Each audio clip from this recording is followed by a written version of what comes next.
We got some Bills football back, dude. Last week we talked here. It was bye week, which was fun, and mostly the discussion seemed to center around transactions, which I'm sure we'll get some of that talk today as well. But we actually have a game to talk about. It's so exciting. I got a question for you. So, yeah, man. The Packers have won their last 13 straight primetime games, and Aaron Rodgers is the second highest rated quarterback in primetime since 1970. Cool. Does that scare you? Nope, not at all. I don't know. Maybe a little bit. I guess one, historical precedence doesn't mean anything to me in the moment, right? Am I thinking of that wrong? Like I see those things, and even all week long, Chris, I heard multiple podcasts and multiple radio shows where people are like, at some point, Aaron Rodgers and this offense is going to get clicking. And I don't know if that's true. I understand that, yes, historically, we should think that's true, but like at some point time wins, or you don't have enough talent, or guys aren't on the same page, or you start to lose the locker room, and that could be the case. So I'm not scared either. Even though Aaron Rodgers is the second highest rated quarterback in primetime since 1970, because on the other side of the field is the quarterback who is the highest rated in primetime since 1970, and that's Josh Allen. Right. But I think that's fantastic. And that's another reason why I'm not super concerned. I think Josh Allen's going to show up for this game. But to me, it's not even so much a matchup. While we're talking about the quarterbacks, it's not so much a matchup of quarterback versus quarterback. To me, it's Aaron Rodgers, and maybe he can turn it on at some point, is going up against the best defense in the NFL, if one of the top two defenses in the NFL. And Buffalo's offense that can do the same type of things and is playing great football is going up against a defense that's really struggling, even though they have good secondary. They're really struggling so far 6 weeks into the season. Yeah. 7 weeks into the season. Yeah, you guys were talking about it on the Cover One Buffalo podcast. I know Greg brought this up, that, the Packers have all this talent on defense and it just hasn't translated to on-field success yet. It's kind of strange. It is, especially again, we were talking about it on the Cover One Buffalo podcast. So if you haven't had a chance to listen to the soothing sounds of Greg Thompson's voice and the annoying drill of mine, sort of the yin and yang there. But we dove into DVOA, things like that in this matchup. And you're right, Chris, that on paper versus the production that we're seeing so far, that hasn't shown up. And if, a lot of people, again, are saying at some point Aaron Rodgers and this offense are going to break out. My concern is actually more the defense. At some point, this defense is really going to find its groove and be able to keep an offense that's struggling in games a little bit more. Yeah, I mean, it's funny because good defenses don't even scare me anymore when you look at the Bills and what they've been able to do on offense. How you feeling about this game this weekend, Tom? To be honest with you, I think it's going to be and I've said this, and I've been pretty accurate when it comes to the only games I've faltered were the Ravens game, the Dolphins game, and the Chiefs game. I think it's always an anomaly. I think you never really know exactly what's going to happen. But every other game I've called a blowout, and I've been right. And I think that's the same thing here. And I know it's low-hanging fruit, but I think with all the question marks that the Packers have, I mean, they have Christian Watson coming back, but he's still, I mean, who knows how bad that injury with it. I believe, what is it, his ankle or his hamstring? I can't remember, one of the two. Right. What's going on with Bakhtiari is still a question mark, whether he's truly healthy, which, that knee injury, I think it's been 2 years now. I just think there's so many question marks that going up against a Bills team that's only getting healthier is going to be incredibly difficult. And then on top of that, you're talking about coming back home to Buffalo and a really nice weather game, which thus far, I don't know, I'd love to see the stat on it, but Josh Allen in primetime games where the weather's been good, he's got to be damn near, I mean, like 90%. Like he damn near never loses when the weather it's either a dome or the weather's good. And you're giving him an opportunity to play where the weather's really good, his team's getting healthier. I feel like he's getting more comfortable. You might see more Shakir this game. Still, Capaccio seems to think that you're going to see more James Cook, which I wouldn't be surprised. I think things are trending in a direction for the Bills that I think they're going to start ramping up into a stronger and stronger team, which is hard to say for a team that's already number one. I think they're number one DVOA for defense, and I think they're like 2 DVOA for offense. So It's hard to get better, but I think, in a team like the Bills that are always trying to find little intricacies to make themselves better, I think that's what you're going to see. Gotcha. The Bills you are right, they are 1 and 2 in offense and defense and first overall in DVOA. And just for a quick comparison here, let me pull it up. The Packers are 20th in overall DVOA, 10th overall offense, and 25th overall defense. And to your point of Sal talking about James Cook maybe being part of this, they are 31st against the run on defense, and the Bills defense is 28th. So defenses don't seem to really care all that much about the run, it seems, and doesn't stop you from being the best defense in football if you're 28th in the run. I will push back on the comment Thomas just made that Sal said it's going to be a ramp up for James Cook here. I think maybe he gets more looks than he did against Kansas City, but we're talking about like nothing, right? And going to some more. I still think they are very much in feeding Devin Singletary the limited amount that they're actually going to rush.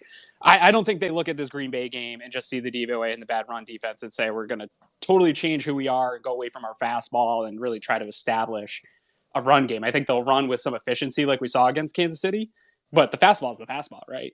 So I think they still lean into Singletary as the main back. Maybe James Cook gets slightly uptick in touches, but I think it's going to be a slower than fans want for James Cook to really be a dynamic part of this offense. And that's okay. Yeah. I don't know that I know you were higher on him when they drafted him, and a few of my friends were too, than I was. I still am not sure. Like, we've seen the speed, and there was that big play already once this year. I don't know that that's like a consistent thing for James Cook. And I agree with fans that I want to find out, but I also don't want to force it this early in the season to find out, right? We've got him for a while. The development can happen. There's no need for that to be our thing that's rushed right now. James Cook's development right now is a total luxury for the Bills offense. That's a great way to put it. Matt LaFleur reportedly told his team this week that they've got to have fun playing ball. Do you think this came out of his scouting of the Bills and trying to understand the keys to Buffalo's success? Because the Bills are a team that has embraced fun as part of their culture. Well, fun's super easy when you're winning. Sure. Right, like it's a chicken or the egg a little bit. I think it's easier to have a relaxed vibe when things are going well. I think LaFleur was maybe trying to ease some of the tension that probably is happening behind the scenes, because let's be honest, like, the Packers have had Aaron Rodgers now for a long time, and they haven't been able to totally get the success they want, which is multiple Super Bowls. And they're in an absolute Super Bowl window with him at the end of his career. And right now, if you're a Packers front office member, you got to feel pretty not great. Like, this is the end of Rodgers' run. You don't have any receivers for him. The offensive line looks terrible. Like, you haven't done a good job of giving him the things he needs for a Super Bowl run. So I can see a lot of tension in Green Bay behind closed doors right now. So maybe that message was just trying to, like, hey, let's stay loose here and not get overly tense and pressed. There's a lot of tension out in the open, to be honest. Oh my God, the Pat McAfee thing. So awkward. To be honest, I haven't seen the Pat McAfee interview, but I've seen anytime Aaron Rodgers is talking to reporters lately, he's just super candid, and it does feel like he's bringing some of these locker room issues out into the open that, I don't know. I'm not going to say one way or the other whether that's the right thing to do or not. I mean, I guess generally speaking, I have appreciated when the Bills have sort of kept those issues behind closed doors and not aired them in public. But I mean, yeah, the Packers, I don't know. There's some stuff going on there for sure. Yeah, again, I think winning fixes a lot of things. If they can correct some stuff and get a winning record going, I think, we'll look back at this and kind of chuckle about it. But it's hard for me because I don't like Aaron Rodgers, like, as a dude. I think he comes off totally douchey, a huge tool. Just the sound of his voice, the way he talks, just how he talks about things, the quotes that he always says, the little jabs he's always got to get in about how much smarter he is than everybody else. He seems like a guy I wouldn't want to, like, be around. But as a football fan, the content of the candidness is kind of fun, right? Like, it's right. I don't want to see it on my team, but it's kind of fun to be like, oh, it looks like a shit show over there. Exactly. I mean, there is definitely a little bit of entertainment value. I think Aaron's spot on about I don't think they're flipping some switch with this offense. I do think the normal, hey, they're going to figure it out sometime, does apply to this defense. I refuse to look at that depth chart and say that this is going to be the 29th ranked defense the rest of the season. I just can't. I can't believe that that's going to continue. They've got Greg. We talk about how do you build the defense all the time, and they've got the pieces. They've got edge rushers. They've got interior pressure. They've got defensive backs that can guard you and take things away. Versatility in the secondary. Yeah. They've got a lockdown number one corner. They've got 2 versatile, changeable safeties. What does that sound like? They very much built the Bills defense. So I would say for the game this weekend, my biggest apprehension is that it's not the blowout everyone thinks, because their defense gets right and we have more field goals than we would like and more field goals than touchdowns. But I just don't think that there's a reasonable path, not impossible. It is Aaron Rodgers. Crazy stuff happens. There's not a reasonable path to where both things happen, to where their offense figures it out against our defense, and that their defense also figures it out against our offense, and that both do so much of it that they're able to actually win the matchup. I could see it being uglier than we like, but I also think a 38-10 blowout is equally as likely. I'm a little mad that you just basically gave yourself out. Yes. On that. I predicted a little upset about that. I wanted you to say a high take. I predicted my score was 30-16. Yeah, no, I do think I'm right there it's with right you. there, and we do cover the spread. Yeah. Now, I actually want both Peter and Chris, and Kevin's the speaker now, too. So really, whoever wants to jump in on this one, Spencer Brown, being on the injury report, whether or not he plays, I haven't seen anything indicating where he's at right now this week. But that pass rush, I think that's the big one for me. Is I've seen good play out of their defensive backs. I think it's good. That pass rush gets going. I know Josh Allen can create space and do some things on his own, but what I don't want to see on Sunday night is him just sort of running around crazy for his life. Like, I'd like to see a clean game where Josh has a little bit more protection and things like that. But that's what I could see that defense getting right in a game like this. I'm not sold on this Bills offensive line. I think Josh Allen has made them appear better at pass blocking than they actually are for like 2 to 3 years. I think we're seeing some trending that's going the right direction. This is a really good one to test that against with Rashawn Gary and with Kenny Clark, and with the talent they have up front. I think that we've seen with virtually every scenario. We've seen it with Poyer. We've seen it with Trey White. We've seen it Jordan Phillips. Anytime a guy has anything there, they are leaning on the side of, hey, we built this depth for a reason. We have 20 games to play. Yeah. Exactly. We have 20 games to play. We are going to approach it that way. If there's any question, we will simply defer to the side of, caution. Yeah. So I do think we see Questenberry for another game. Which hasn't been bad. No, and I think he's a very good swing tackle. I think he's he's your Marcus Mariota of quarterbacks. Like he's not like anybody's franchise starting tackle, but he's also better than some teams' starting tackles that wish they could upgrade or are trying out a young guy. Like he's a lower end starter caliber. He's just not great. He's not good enough to be anybody's like committed starting tackle. That's actually a good spot to be in for a swing tackle, especially with the Bills having Spencer Brown, who I don't think I think he's still been very inconsistent. I'm not totally sure that it's a drop off right now at this part in Spencer Brown's career, outside of physically gifted that Spencer Brown has, and the idea that his ceiling hasn't been hit yet. Yeah, the physical gifts allow him to have that movement and pass blocking. I think Questenberry is a better run blocker right now, straight up. I think that Brown's physical gifts allow him to move and get out in front of people a little bit better, even if his technique's not always consistent, even if he's not always there in the right spot, he can recover because of his physical gifts. And honestly, I think we've started to see that. He's been better this year. I think that he's been better this year and starting to show that first 4 games we saw last year, not the post-COVID, post-injury Spencer Brown, where I'm now more reassured, hey, we've got something here. He's going to develop into a starting caliber right tackle. So that's tough. I will say, I think the last game or two, we've also seen a step forward from both Saffold and Bates. I think there was I was legitimately concerned early on. I think they've looked better, and that them, handling themselves a little bit better, especially with like Chris Jones and things like that in the KC game, I think that I'm feeling a little bit better there that they can at least survive this Kenny Clark matchup. Kevin, what's going on? What's going on? I thought what was really interesting about the Green Bay defense, I think Peter Bukowski alluded to this, was how bad they are in first and second down. Like they're terrible. They're like it was 28th in DVOA on first down. They're really struggling when they have to decide whether the team's going to run or pass. So I think that that's like a really interesting note that I saw about this game is get in good, favorable situations, which is cliche in every game, right? But specifically against Green Bay, where they really struggle on first and second down. Josh Allen's obviously, one of the best on third downs in general anyways. So I think that's a huge matchup advantage to where something's going on in that scheme that they're confused on early downs. So real quick, I got those stats from DVOA. I had it for our show here. Real quick, so some stuff on early downs. Second down pass, Buffalo's offense is 5th overall in the NFL. And on second down pass, Green Bay's defense is 22nd.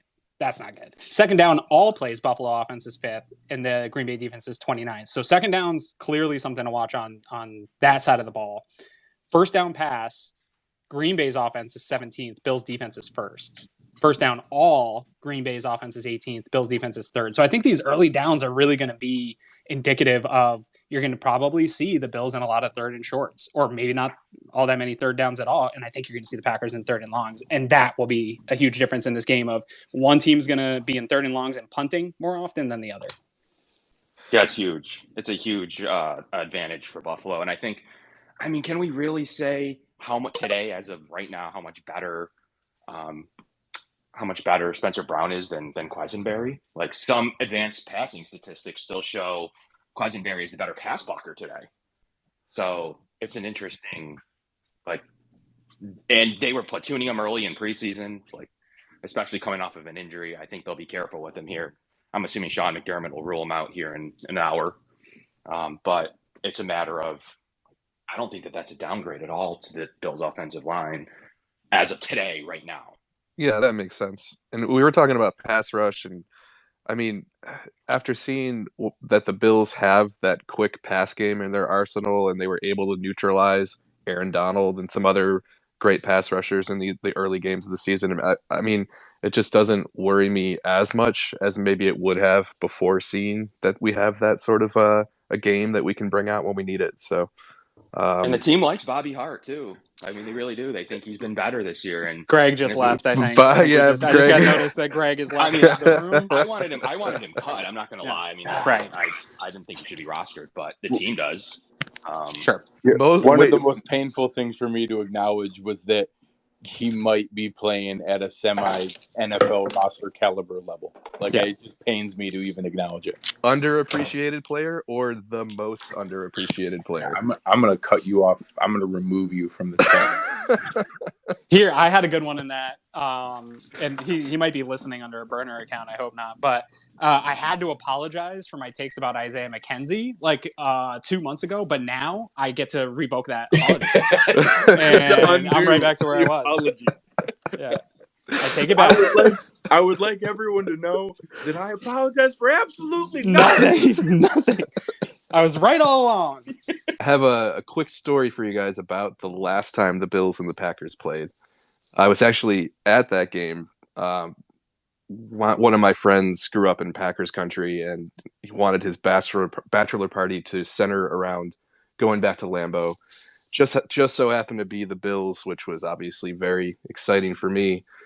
Unfortunately, you guys might remember the Bills lost that game 22-0, and it's going to be tough, but I'm going to remind you of Josh Allen's stat line. He was 16 for 33 for 151 yards. That's a 4.6 YPA. No touchdowns, 2 interceptions, sacked 7 times, QBR 4.9. At one point, Allen missed a throw badly, and one of my friends turned to me at Lambeau Field and said, "Dude, your quarterback sucks." And it was rough, guys. Yeah. That was probably the low point in terms of my faith in Josh Allen. but wow, look at how far we've come since then. I mean, that was just a tough scenario. That was his third game. Yeah. Or something. That was a tough scenario. They didn't want him starting. After Hurtley and Anthony Barr. Right. That was such a tough spot for him to be in. He wasn't supposed to be playing. Yeah, that team sucked so bad. And you came up against a Green Bay team that was literally probably the best. Good. That was one of the best teams Green Bay's put together with Aaron Rodgers. And they were playing super good defense at the time. That was just a bad time for a young Josh to run into that defense. I do think Josh remembers that game, though. Oh, God, he has to. I think that he's going to be on a mission to show out this week. That's cool that you got to go to Lambeau, though. That's a bucket list one for me. Can I say this one thing, though, with that game? The one stat that is left out is Kelvin Benjamin was targeted 6 times and caught 1 pass. Yeah, that's... We're leaving it out because we're trying to erase the idea that Kelvin Benjamin was ever a Buffalo Bill. So it's not tight end conversion day, apparently. He's one biscuit away from being a tight end. Isn't that the joke? We were at that offense was terrible, Chris. You had Andre Holmes, you had just a couple players like that. That team was gutted. And shortly after that game, I think you really started to see Josh Allen's potential. It's right after that Green Bay game was really when he started to. Didn't they finish 5-4? Would have been 5 and he was 5-3 in games he started and finished right after that game, or very shortly after that Green Bay game. Well, he got hurt at the Texans game, right? Yeah. Yep. And shot on the elbow. Yeah, and I feel like when he was just starting to really put some stuff together around that game, it felt like. Yeah. Man, that was a tough rookie season. No, but you're right. There was a step forward in that moment where, I think he's putting things together, and then he missed out. It was 4 weeks, I think. Yes. And there was a step forward. But I love the fact that I think reasonably objectively, the Packers game is the worst game of his career. Yeah. And I love the fact that he talked about it and acknowledged it because it means he's thinking about it, and it means that I think he's ready to show out and be like, hey, guess what? I'm not that guy anymore. Here you go. Enjoy. Totally. I was at a bar the day before that game, and we were half of us were outside and half of us were inside, and Aaron Rodgers pulled by in a convertible, and one of my friends was like, hey, Aaron. And he turned around and waved to us. To this day, my friends that didn't see that happen are convinced that we're all lying to them. Yeah, I think that might be the first time Aaron Rodgers is ever nice to a stranger. No, I don't know. I'm sure he's a fine guy. I don't know. Yeah, that's a cool one, man. Lambeau's on my bucket list. I'd love to catch a game there. This one is tough because I was mentioned on the Cover One Buffalo podcast. My dad's a big Packers fan and always has been, and he's more of a casual football fan than I am, but still big Packer fan. He's never been to Lambeau. He's never actually seen the Green Bay Packers play. And so when I knew this one was coming up and it was going to be in Buffalo and I'm living here and stuff, and I was even going to try to get a ticket for him, but the game got so expensive. I couldn't imagine even trying to get this ticket in Lambeau. That's got to be hard. Yeah, it was a really cool place to visit. I would, for sure at some point try to get there. And now people will never, this is the last time, right? This will be the last time they play in the Ralph, at least. You're going to get a Packers-Bills game in the Ralph. Yeah, I would think so. Right? Yeah. I mean, 8 years. It's going to be 8 years before they do it again. Trying to think of another scenario, maybe a preseason game. Sure. Right. I want to see what Tyrone had to say. He came on here and he hasn't said shit. Let's go. What do you got, Tyrone? I don't bet the Bills personally. It's just my rule, but this would be a teaser for me. You could get the Bills down to -4, and you can tease the under up to 53 because they usually drop to half a point. So Bills -4 and under 53 looks good to me. I actually like that. I like the teaser on the Bills game. I do think that I think it could be a little bit lower scoring than people expect. I think the under bumping it up to 53, I like that a fair amount. And I think getting down to where the Bills just have to win by a touchdown or by a little bit more, 27-21 would cover that. I think that is a good window. Some quick breaking news, Kevin, you were spot on. Sean McDermott has declared Spencer Brown out for the game. There you go. Doesn't move anything for me. Like I said, I think the drop off is not significant right now. Yeah, long term, we need Spencer Brown. I think in the future years, we need Spencer Brown. Right now, it's a 51-49 transition of him and Questenberg. So any last things here? Because I'm going to have to bounce here in about 3 minutes. I got to pick up my kid from school. Any last things you want to talk about this game? I do want to just mention that we want to do this weekly. So if you're listening and enjoy this, maybe show a thumbs up or give us a like on this to show some support to continue to do this every week. Anything else, Chris? I wanted to get a quick plug out there, actually. A week from tomorrow, Saturday night in primetime, Notre Dame is playing Clemson. And we're going to do one of those playback watch parties. Gotcha. And there will be more details to follow, but just wanted to throw that out there. If you guys, those are fun. Eric and I had a blast doing those when we were initially allowed to for Bills games. Now they're still working on their deal. That one time. But that one time was really cool. But it is a really cool format. It's a lot of fun, and it's a great way to enjoy a game with some people that you know and want to be able to talk with. And it's like our own version of a Manning cast. So I think Clemson Notre Dame's a really fun way to do it. Come scout some college players, maybe future Bills. You never know. For sure. Yeah, and I think just like this, it's a good opportunity just to chat, to get in and chat with people, and just that's fun. Super chill Manning cast sort of format. Yep. Yeah. One last tidbit here: it sounds like Spencer Brown's the only guy who is officially declared out. Everybody else is questionable. Perfect. That was on the report. Yep. Getting healthy at the right time, and it's nice to see that injury report have a little bit of white space to it here this week after them squeezing half the roster into it. Good Lord.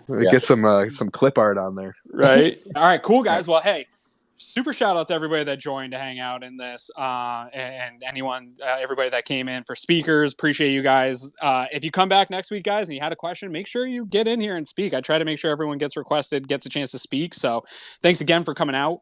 For this, guys. Chris, thanks for your time, brother. I always love talking to you, man. Yeah, likewise. This was great. Thanks, everybody, for joining. Thank you, Greg. Get back to work. Yeah, go get. Thanks, Greg. Thanks, go accomplish something. Yeah, come on. It's Friday. All right, guys. Thanks, guys. Later. Go Bills.